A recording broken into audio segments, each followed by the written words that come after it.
पुत्र के प्राण बचाने के लिए राजा वन में साधु जी के पास जाता है और कहता है, हे साधु महाराज, मेरे पुत्र का 20वां वर्ष लग चुका है। मैं तो सोच रहा था 60 वर्ष की आयु के बाद पता नहीं 20 साल और जीऊंगा भी कि नहीं, पर महाराज पुत्र प्राप्ति का सुख मिलने से मेरा तो कुछ भी नहीं बिगड़ा, बल्कि अब तो पुत्र में और अधिक मोह हो गया महाराज। जिस पुत्र को हमने 20 साल तक पाला पोषा उसके साथ रहे, अब उसको ऐसे मरते हुए कतई नहीं देख सकते।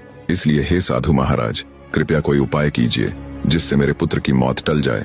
राजा की बात सुन साधु महात्मा जी बोले, वत्स, अब मैं कुछ नहीं कर सकता। मैंने तो तुमसे पहले ही कहा था कि तुम्हें पुत्र तो हो जाएगा, पर उसकी आयु केवल 20 वर्ष ही होगी।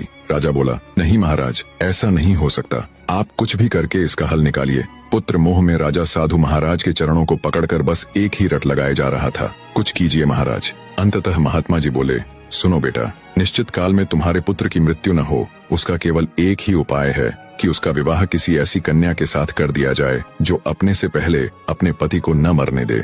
इतना सुन राजा को कुछ सुकून मिला। वो साधु महाराज को प्रणाम कर राजमहल वापस लौट आया। राजा ने अपने सैनिकों को हुक्म दिया कि जाओ और राजकुमार के विवाह हेतु ऐसी कन्या ढूंढो जो अपने से पहले अपने पति को न मरने दे।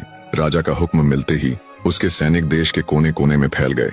वो जहाँ भी जाते हर जगह सब उन्हें यही कहते कि मृत्यु पर भला किसी का वश कैसे चल सकता है, वो किसके हाथ में है। मृत्यु तो जब आनी होगी आकर ही रहेगी, उसे भला कौन टाल सकता है। हर जगह इसी प्रकार के जवाब सुन सिपाही भी निराश हो गए। उन्हें कोई भी ऐसी कन्या नहीं मिली जो खुद से पहले अपने पति को न मरने दे। अंततः जब सिपाहियों की एक टुकड़ी हताश हो थक हार कर वापस लौट रही थी तो रास्ते में उनके आगे आगे 3 लड़कियां चल रही थीं। बने रहे।